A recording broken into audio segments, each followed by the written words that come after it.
Happy Thursday, everyone. It's the last day of July. Can you believe this? I feel like we're just rolling into August already and like summer is just breezing by for me. Personally, I can't understand it or believe it, especially with severe weather coming in. I'm like, I just want to be outside, enjoy my summer, and I certainly am. But man, it just feels like it's going by in a blink of an eye. I hope you're enjoying your July. It's Miracle Treat Day today. We'll talk about that later in our show because this is Inside the Newsroom. We talk about everything that is trending in the KELOLAND area, and we bring in our newsroom staff members to talk about those trending stories because they may be the ones who created them, especially when we're talking about the stories that come from our website, KELOLAND.com, or the stories that you see every day on our newscast, KELOLAND News. So to start, I want to give off a little bit of context of some of the stories that we're going to be talking about today.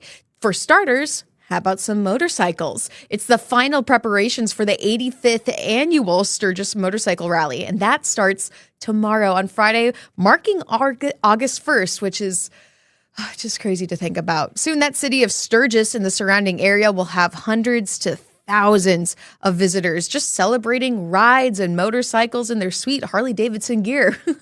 Organizers are finalizing all of their preparations to start that event tomorrow. The last time I've been to Sturgis, I think, was around maybe 2022. And I was passing by to go to a family trip in Colorado. But one of the favorite things that I remember seeing going through was just the lines of people and motorcycles right there in Sturgis. And it was a good time to go and see restaurants, whether or not they were busy or not. Most of the time, they probably were because it's Sturgis. You have to go and explore everything that's around the area, right? But man, it is really cool to see the motorcycles just go on by and just be like, I wish I could ride. I really do. I feel that itch inside of me. Makes me think of summer. So this is a context that we're going to need for one of our stories that we're going to be talking about later in the show related to the Sturgis rally. So you're going to want to stick around for that. But something else we should talk about is the severe weather coverage that we've been talking about pretty much all of this week. We've had days of severe weather coverage and reports this week, and our meteorologist Jalen Borison took a look at the total rainfall that we've seen through the severe weather coverage. It has been a week of weather extremes in KELOLAND as multiple rounds of severe weather moved through. Since Saturday, 160 weather warnings have been issued in KELOLAND from local national weather services.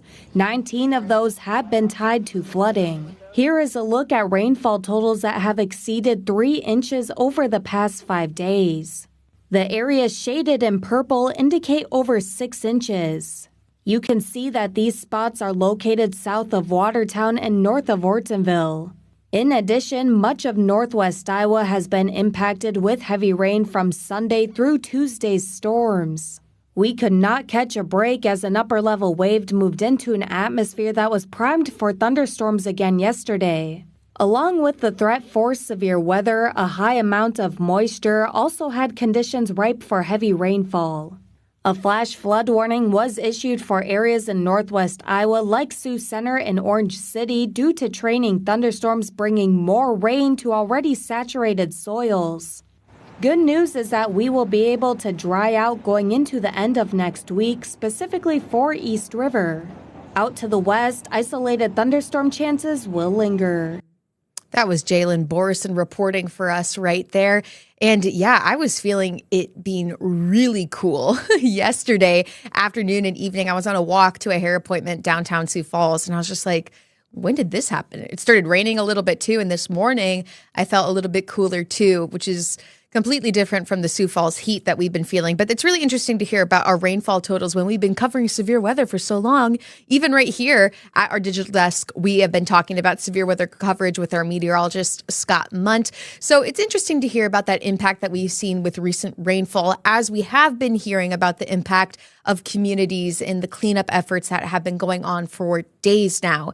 Speaking of those cleanup efforts, we're going to highlight one area that has been doing a multi-day cleanup, and that is the area of Hudson. And we're going to be looking at a certain angle with this, where we're looking at crops that were flattened by storms and what farmers and officials saw when these crops were flattened and how that's going to look for the outlook of the rest of the harvest season. So stay with us. Inside the Newsroom will return soon.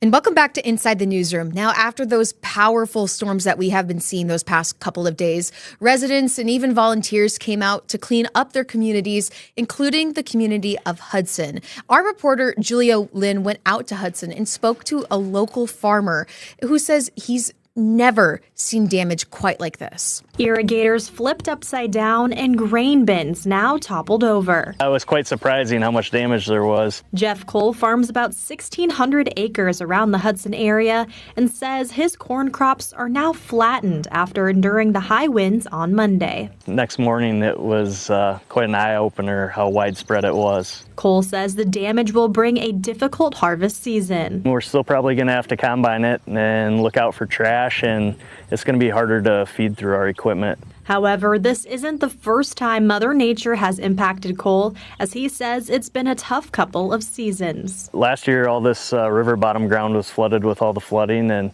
now we were hoping to fix up fences along the river, and now we've got this to deal with. And at his home, almost every tree around Cole's house was knocked down and uprooted. He says he's most thankful that no one was seriously injured. From everything that happened, it's kind of surprising when you see how much damage there was, especially in town and in the rural acreages. Now, the town of Hudson has a long road of cleanup ahead, but Cole is optimistic that the community will rebuild stronger than before. And Julia Lynn joins us now at the digital desk to talk more about this story. Julia, I have to start off by asking right away, have you ever seen anything like you saw yesterday at Hudson when you've reported on disaster cleanup? Yeah, so just driving into town, I mean, I couldn't believe there were street signs knocked over, tons and tons of tree damage. I mean, some buildings just completely demolished there. So in terms of a storm like this, I've never seen damage, firsthand for myself quite like this. I know a few years ago, or I guess last year, I reported on the McCook Lake flooding, but that was a totally different kind of storm. So definitely nothing quite like this with the wind speed storm they had on Monday. Wow. And Jeff Cole, he seemed like a really friendly farmer that you got to meet. So how does his interview help shape your story? Yeah, so Jeff, he's been farming in the area for nearly 30 years. So his parents' farm, their house was just, like a block away, from his house. And the community of Hudson is around 300 people. So it's a very small-knit, close community there.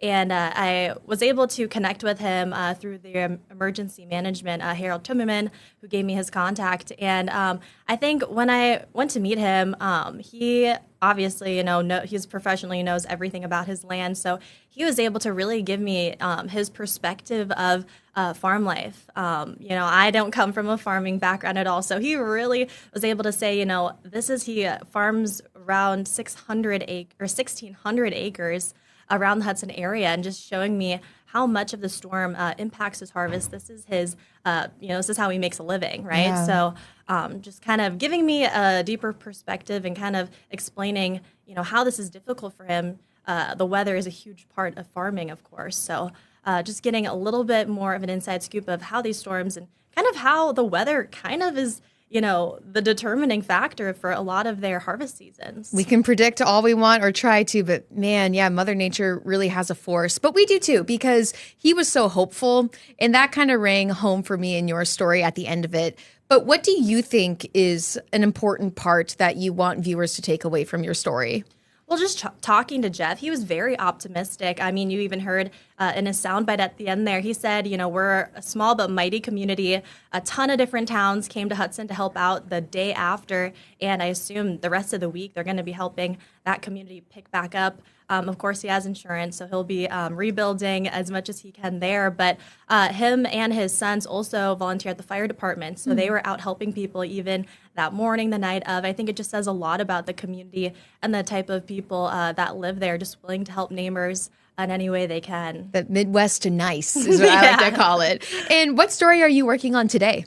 Yeah, so today I'm covering a Miracle Treat Day that Dairy Queen does every single year on July 31st. And part of the proceeds go to the Miracle Network, which helps out local families that are in hospitals across the country. So I spoke with one local family from South Dakota, who kind of shares what this day means for them and their little boy who was diagnosed with cancer a few years back, and just sharing the impact the dollars from Miracle Treat Day has on their family and how much it's really truly helped out some of the hardest months they had. Sounds like an important story, and that will be on tonight in our evening newscast. Julia, thank you so much for joining me here at the Digital Desk. Yeah, thank you, Maddie. Thank you. And stick with us, viewers, because up next, we talked about the 85th Annual Sturgis Motorcycle Rally and those preparations, but we're also looking at another important factor, and that is how to help human trafficking victims during this rally. Stay with us. One of our reporters will join us next after the break.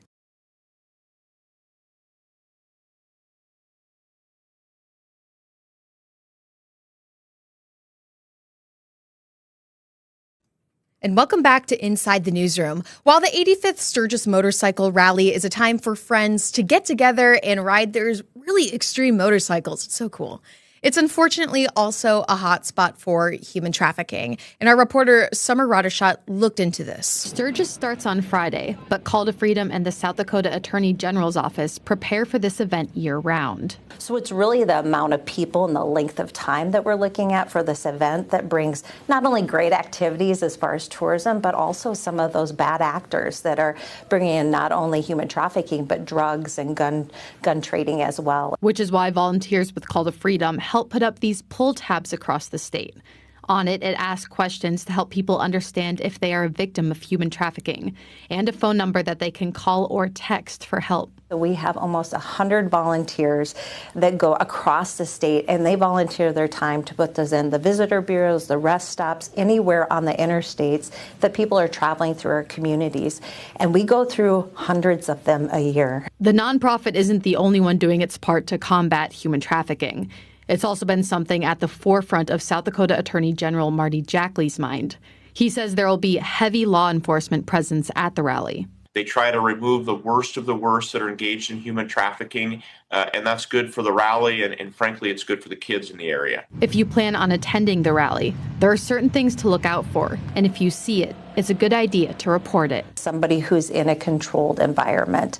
They may be paired with an adult or somebody who's older than them, but they're very submissive and fearful around that person. You may ask that individual a question and they don't answer. They may look to that individual and say, "Can you answer this for me?" If somebody were to go just walk down Sturgis to enjoy the rally and see the sights, you would see congregations of law enforcement officers having a presence on the streets. So if somebody sees something, we ask that they say something, or if you need any help, that's what they're there for.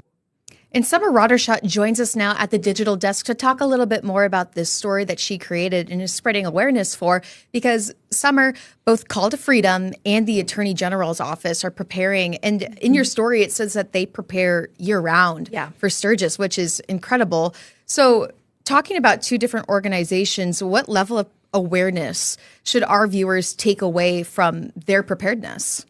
So I think looking at this, people just need, if they're out there, it's just something to be aware of. Obviously we want you to have fun and enjoy the rally, but because, last year there was 7 people arrested under this broad umbrella of trafficking that they are for different reasons, but it happens out there. And honestly, if we have people watching for it and keeping an eye out for it, it's going to do so much better on the back end for both the nonprofit to help those people after, but then also law enforcement to help catch those people. And as you were putting this story together, what sort of details stood out for you?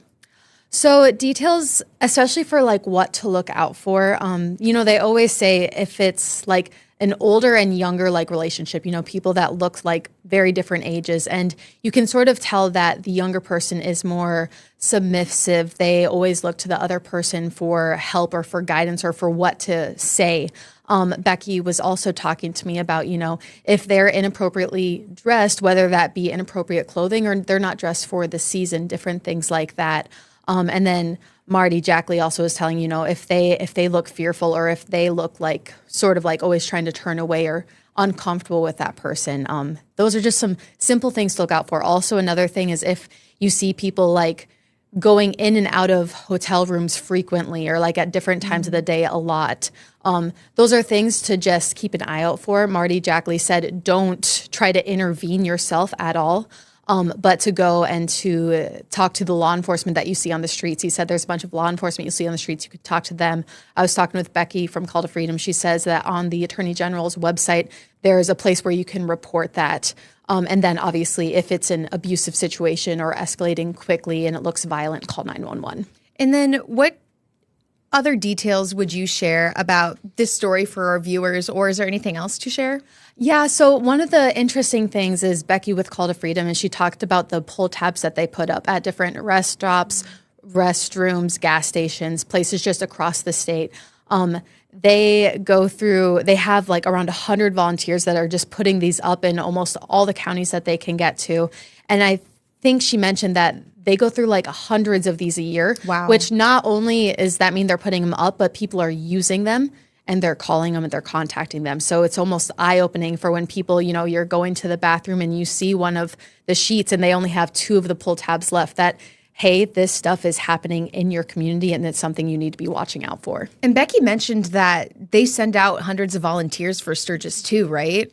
I don't know if they have them at Sturgis, but they do have people getting ready for the Sturgis, like making sure that all of the pull tabs are up and that they're refreshed and ready for the week of Sturgis. So fascinating. Well, Summer, thank you so much for coming to the Digital Desk to talk about this kind of awareness. Thank you so much. And stay with us, viewers. We're going to wrap things up and we're going to end on a sweet note after the break.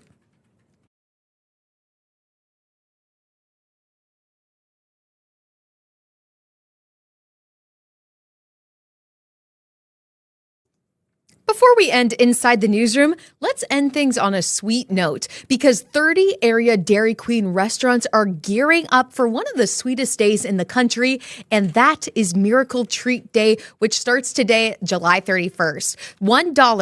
$1 of every Blizzard sold goes towards Children's Miracle Network hospitals. And this raises around $150,000 on an average year. And for our area, the Sioux Falls area, the donations will be going to the Sanford Children's Hospital. And we're actually going to feature a story tonight in one of our evening newscasts that shows this direct impact. I'm trying to think of what kind of blizzard I would want to get. Usually my favorite right now is the Royal New York cheesecake. I love just like the graham cracker bits inside of there. But when I was a kid, it was for sure the cookie dough blizzard. I'm a classic girl. Like I just feel like that's a classic treat and very good to have. So that one was my favorite. I wonder what you guys will get. And you should go get one because why not? $1 of every blizzard, once again, that is sold will go to Children's Miracle Network hospitals. And again, we're going to feature a story about that direct impact tonight on our evening newscast. And if you want to watch, our evening newscasts are 4, 5, 6, and 10 o'clock. But that's all the time that we have for Inside the Newsroom today. Thank you for watching on Keloland Plus, and we'll see you tomorrow at 1 o'clock for our next Inside the Newsroom. And until then, have a great day, everyone.